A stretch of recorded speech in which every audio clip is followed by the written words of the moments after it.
hold on. One moment. One moment. Let me make sure everything's working right. Is it?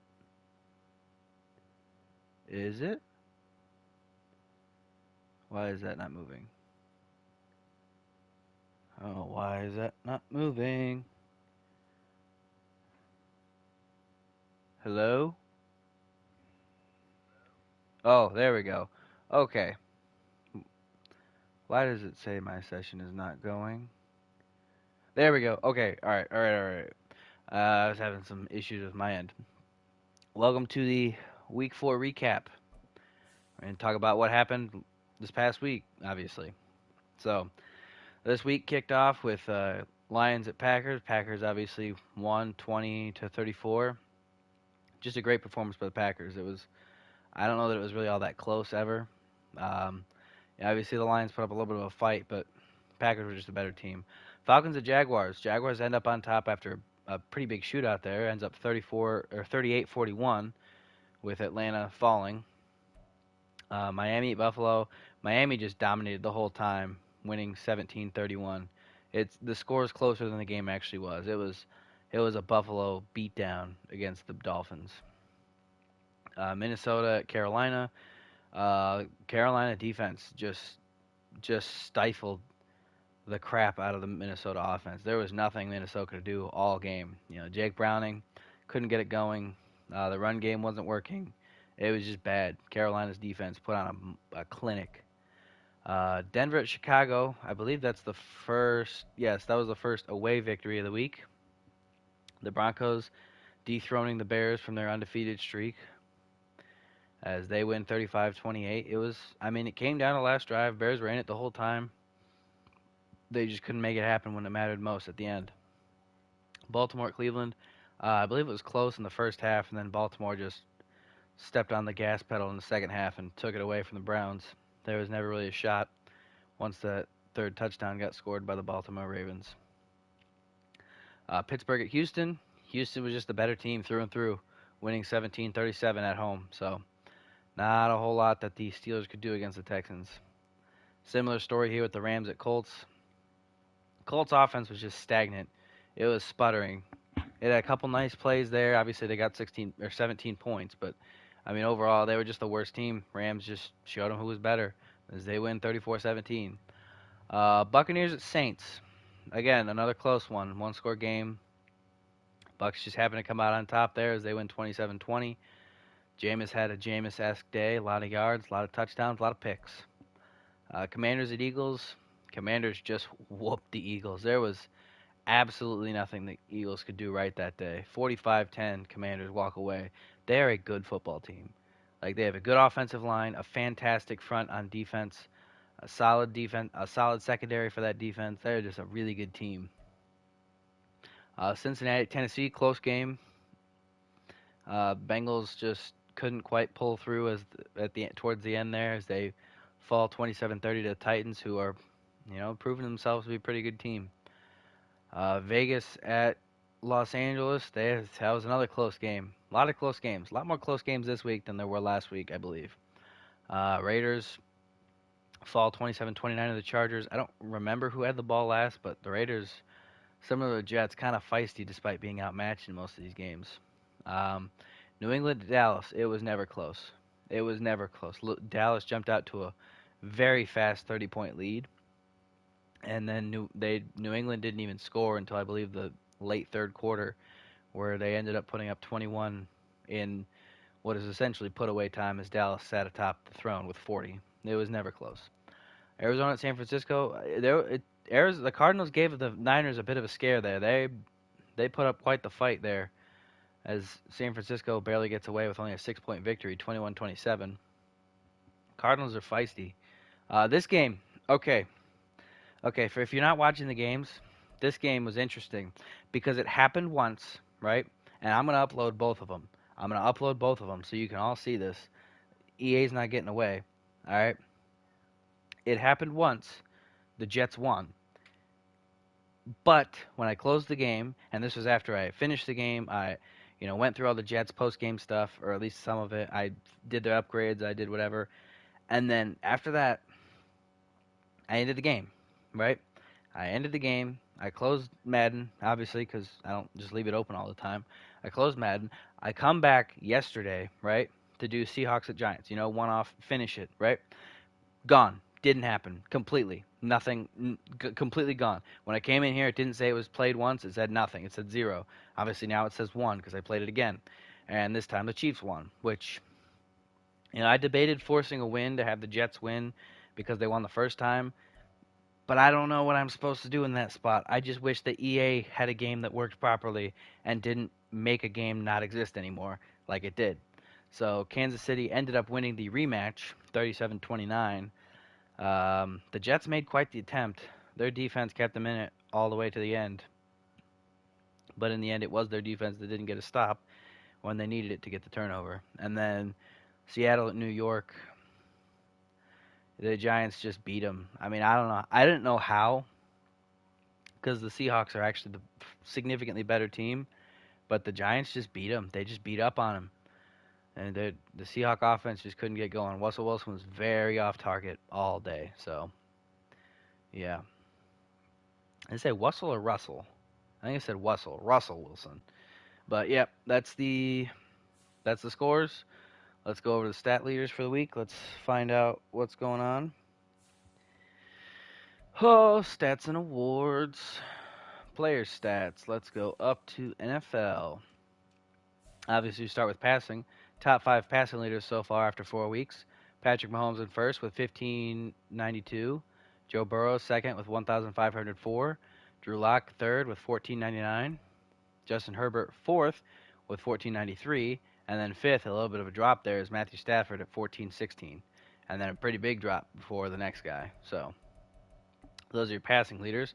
Most completions, Justin Herbert, 149. Most attempts is also Justin Herbert with 213. So touchdown leaders. First place is Desmond Ridder of all players. Who would have seen that coming, huh? I didn't. Second place, Dak Prescott with 11. Ridder had 12. I don't think I said that. Tied for third is Tua and Kirk Cousins, both with 10. And then there's a lot of guys tied for fifth. You got Joe Burrow, Patrick Mahomes, Baker Mayfield, Russell Wilson, and Brock Purdy, all with 9 touchdown passes. Now, interceptions, the most belongs to Baker Mayfield with 15. Second is Justin Herbert with 13. And tied for third is a lot of guys. Kenny Pickett, Aaron Rodgers, Trevor Lawrence, Bryce Young, and Jared Goff, all with 11. The interception numbers are wild to me because it just seems like they make so many brain dead throws just over to defensive players, it feels like.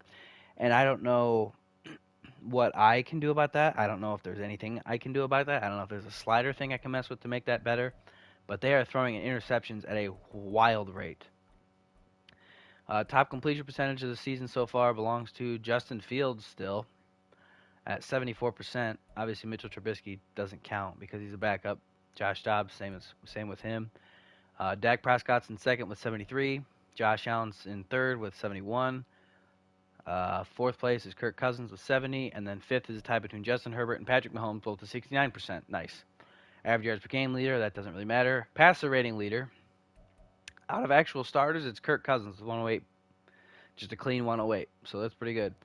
The most sacked quarterback so far is Kyler Murray, who's been hit 31 times. And the longest pass now belongs to C.J. Stroud. I don't remember who it was to, but it was a nice long one. I believe I feel like it was a wheel route, but maybe I'm mistaken. I don't remember what it was, but it happened this week. An 83-yard touchdown pass.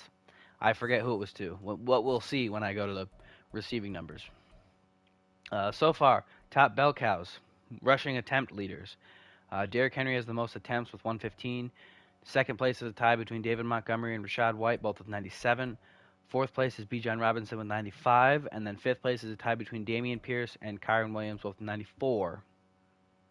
Now, total yards, rushing-wise, Derrick Henry's in first with 603.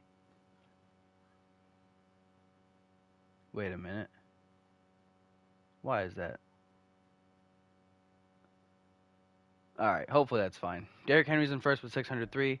Bijan Robinson is in second with 528. Third place, Brian Robinson Jr. with 455. Fourth place is Dameon Pierce with 449. And then fifth place is Kyron Williams with 396 yards. Average yards per carry leader as far as actual starters go. Um, I want running back. I want a running back. I want a running back. I want a running back that's starting. I guess Jerick McKinnon qualifies. 6.5 yards a carry. It's pretty good. Rushing touchdown leaders. Derrick Henry is in first with 6. Second place, DeAndre Swift and Brian Robinson are tied with 5. Fourth place is Bijan with 4. And then a tie for fifth between Kyler Murray has 3, so I guess we'll count him. Josh Jacobs, Aaron Jones, Chuba Hubbard, Breece Hall, Isaiah Pacheco, Myles Gaskin, and David Montgomery, all with 3. Most fumbles by a quarterback is Kyler Murray, which makes sense. He's been hit the most. As far as running backs go, Pacheco has 2. Pacheco's the only running back with 2. So Pacheco leads the league in running back fumbles. Broken tackle leader, Derrick Henry with 31. Yards after contact leader, also Derrick Henry with 257. Longest run so far, still Breece Hall, 75-yard touchdown run. Or maybe it wasn't Breece Hall before, but now it is. I don't remember. I don't rewatch these enough to know. I guess I probably could, but I don't care. I'm not going to rewatch them. I made them. I don't even really fully watch them because, again, I made them. And I don't do any editing, so it's not like there's anything to change up when I do it. Reception leaders for the season so far. They got 3 tight ends in the top 5. Keenan Allen is first with 49. Tied for second is Travis Kelce and Dalton Schultz, both with 41. Fourth place is T.J. Hockenson with 36, and he's also tied with Mike Williams and Trey McBride, so they all have 36. Wow. 1, 2, 3, 4. 4 tight ends are tied for top 5 spots in receiving, just as far as strictly receptions go. Receiving yards, Keenan Allen is first with 572. Second place, Travis Kelce with 543. Third place, Drake London with 486. Fourth place is Devontae Adams with 484. And Jamar Chase is fifth with 474. Average yards per reception, let's see. Somebody with at least 10 receptions. Nico Collins has the most with 20.3 average yards per reception. Touchdowns, George Kittle has the most with 7. Tied for second, it's a 3-way tie between Drake London, Keenan Allen, and Jamar Chase, all with 5. And then tied for fifth is Nico Collins and Michael Gallup, both with 4. Run after catch leader, Puka Nacua with 206. Average run after catch leader is, who has at least 10, Saquon Barkley with 10.4. Longest reception, it was Nico Collins who caught that long touchdown pass from Stroud, the 83-yarder this week. So, yeah. Blocking, the honorary worst offensive lineman in the league award for this week goes to still Josh Jones, who allowed 9 sacks, apparently. Let's see, defensively. Again, I'm going to say this every single time. These are not accurate. They will not be accurate. We'll get a real accurate look at the end of the season when I go through each individual team's stats. Like, I'll go through the Bears, I'll go through the Bengals, I'll go through the Broncos, I'll go through the Bills, I'll go through the Buccaneers, I'll go through the Browns, I'll go through every single team. I'll look at their actual stat leaders and everything, because for some reason this board omits several players for just who knows what reason, because EA is a fantastic company and makes fantastic products. Anyway, solo tackle leader on the season so far. Divine Diablo's in first with 29. Juwan Bentley's in second with 25. Ivan Pace Jr. is in third, tied with Bobby Wagner and Jerome Baker and Andre Cisco, all with 23. Assisted tackle leaders of the season. There's a 4-way tie for first place with EJ Speed, Ivan Pace, Jermaine Pratt, and Logan Wilson, all with 33. And then tied for fifth is Demario Davis and Nick Bolton, both with 32. So assisted tackles. Total tackle leader, Ivan Pace Jr. is on top by himself with 56. Second place is a 3-way tie at 54 between Jermaine Pratt, Divine Diablo, and Bobby Wagner. Fifth place, Juwan Bentley of 52. Tackle for loss leaders, Quinn Williams has the most with 25. Jeffrey Simmons and Micah Parsons are tied for second with 16 apiece. And then fourth place is a tie between Joe Schobert and Aaron Donald, both with 15. No, these two have 16. My bad. I said 15. Sack leaders, again, according to this is not accurate. It's not going to be accurate. We'll find out actual sack numbers at the end of the year. Micah Parsons has the most with 14.5. Behind him, Nick Bosa with 10.5.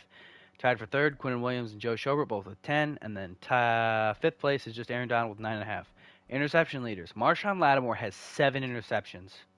We're 4 weeks in, folks. He has 7 interceptions. These quarterbacks got to, I don't even know what they're doing. They got to look where they're throwing the ball. Second place is a tie between Michael Carter and Kobe Bryant, both with 4. And then fourth place is a tie between Blackman, not Becton, C.J. Gardner-Johnson, Trayvon Diggs, Janoris Jenkins, Marlon Humphrey, Bobby McCain, Landon Collins, Christian Harris, Caleb Farley, Marcus Williams, Nate Hobbs, Harrison Smith, D.J. Reed, Trent McDuffie, James Bradbury, Jesse Bates, David Long, Darion Kendrick, and Jamal Adams, all with 3. Oh my gosh, that was a lot of names. I didn't expect that many. Longest reception return was by Blake Cashman for a 99-yard pick. I'm assuming pick 6. I'm not gonna look at this. Doesn't matter. This doesn't really matter. Most interception return yards is Bobby McCain. Sure. Pass deflection leader Stephon Gilmore with 8. Forced fumbles.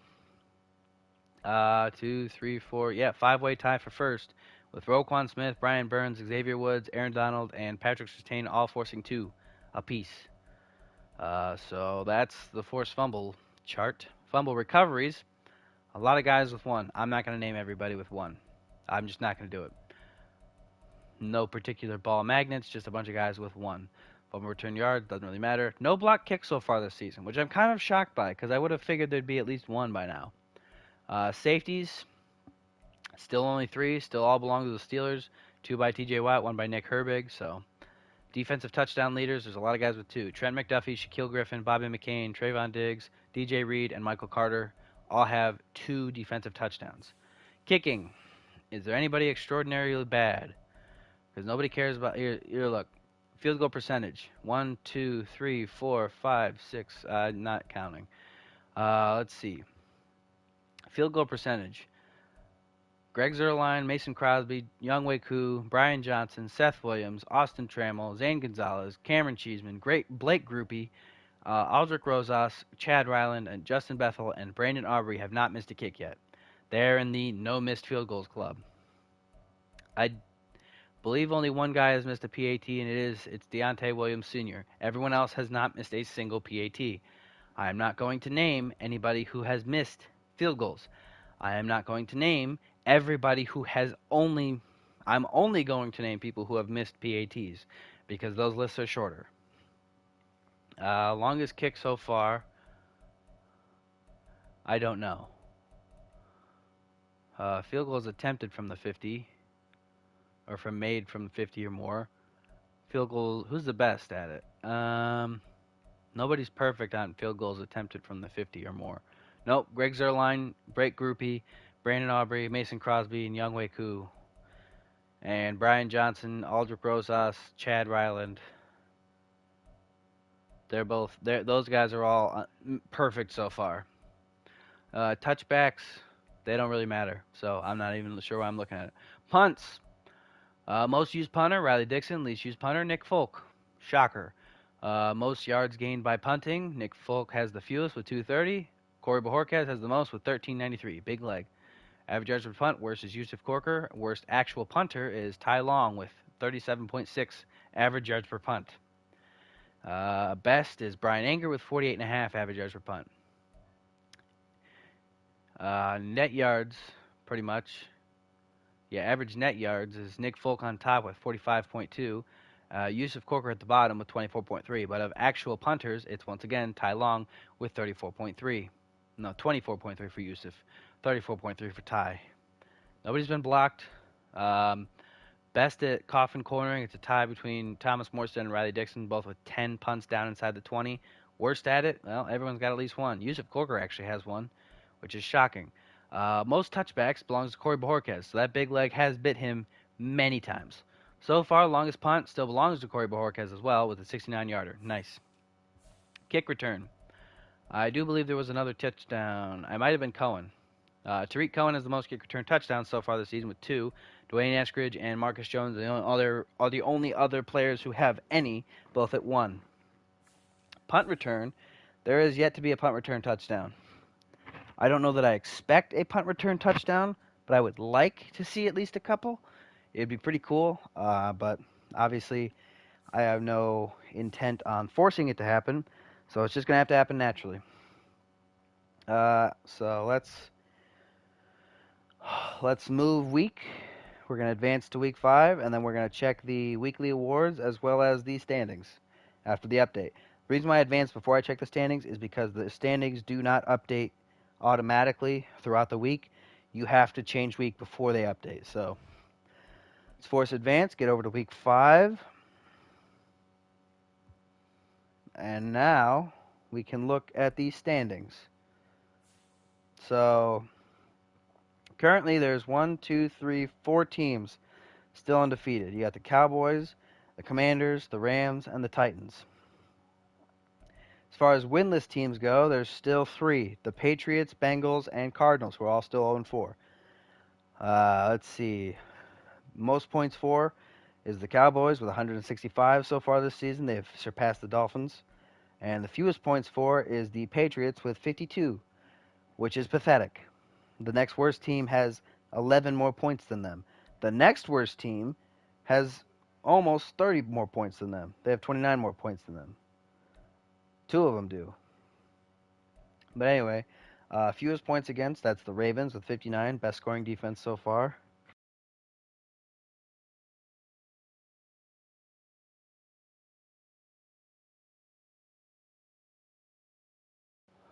Sorry about that. Fewest points against, Ravens with 59. Best scoring defense in the league. It was the Dolphins, but now it's not. I don't remember what they got beat by the Bills pretty bad. The Chargers have the worst defense still at 172 points against now, which is great. Worst streak right now, obviously, is the 3 0-4 streaks. The best streaks are obviously the 4 0 streaks. I don't believe there's anything. I don't really want to look at any of that stuff right now. So let's just go back to rank and let's look at each individual conference. AFC North, Ravens on top, 3-1. As they get back on their winning horse after losing last week to the Colts. I don't remember who. No. Yeah, they beat the Browns this past week. They lost to the Colts the week before. That's their one loss. Steelers, I'm not going to be able to name all of them. I don't remember all the games. Steelers dropped to 2-2 as they stay in second place, though, because the Browns dropped to 1-3 after starting 1-0. And now the Bengals have also dropped another game. They're now 0-4, so they're on the bottom. AFC South, Titans on top, 4-0. Colts in second, 3-1. But they lost their first game last week. Titans obviously kept winning. Titans win another game. They're up to 2-2 after an 0-2 start. And the Jaguars finally got their first win last week at 1-3 now, still in fourth though. AFC East, Dolphins on top despite losing to the Bills last week. They're now 3-1. The Bills in second after beating the Dolphins last week. They're now 2-2. The Jets lost to the Chiefs. They're now 1-3. And the Patriots got their butts kicked by who was it? The Cowboys? Yeah, they dropped to 0-4. They're in fourth place in the AFC East.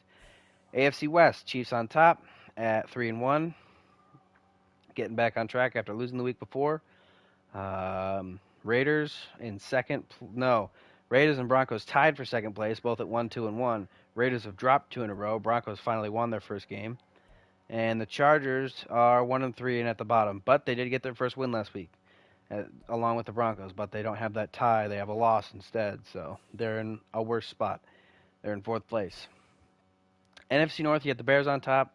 They dropped their first game this last week, but they're still in the lead with a record of 3-1. The Packers are at 2-2 after winning 2 straight after starting 0-2.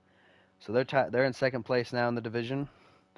While the Lions and Vikings both scramble for third as they're both 1-3 and both dropped last week. The South. Hold on.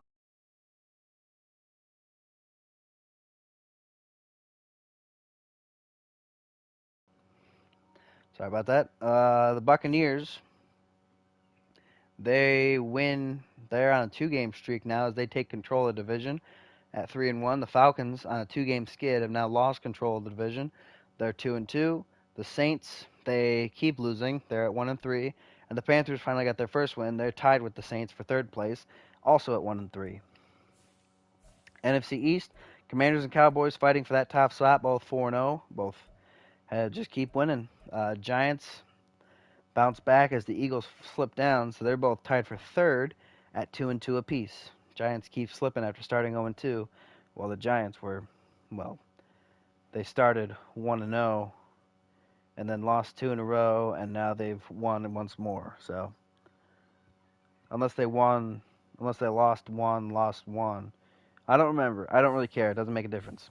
Either way, in the NFC West, Rams are on top, 4-0. Obviously a perfect record. 49ers 3-1. They're in second. Third place is the Seahawks at 2-2 after dropping a game last week. 49ers finally pull away from them, and the Cardinals are still 0-4. So they are in last in the NFC West. So that's the standings. That's how it's looking for each team so far, quarter of the way into the year.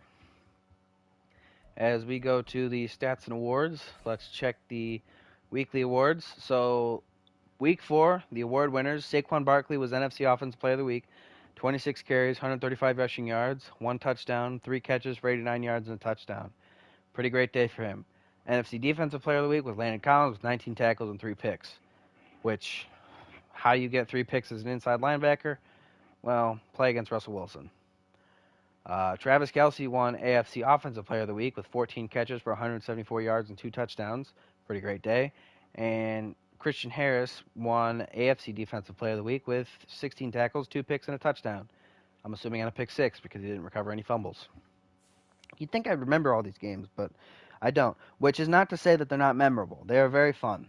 Let's take a preview of this upcoming week. Any undefeated matchups? Let's see. Chicago, Washington, 2 teams with very good records. Jacksonville, Buffalo, Houston, Atlanta. Couple mirror record matchups, I think. Yeah, Carolina, Detroit, mirror records. Tennessee at Indy, that's going to be a divisional game. New York at Miami. New Orleans at New England. Baltimore at Pittsburgh, that's another divisional game. Cincinnati, Arizona, someone's going to get their first win. I don't know who, but someone. It doesn't look like there's no games where there's 2 undefeated teams playing against each other.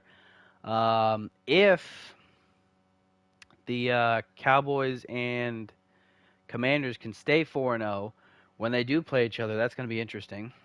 Obviously, division rivals are going to play each other twice. We'll see how that goes.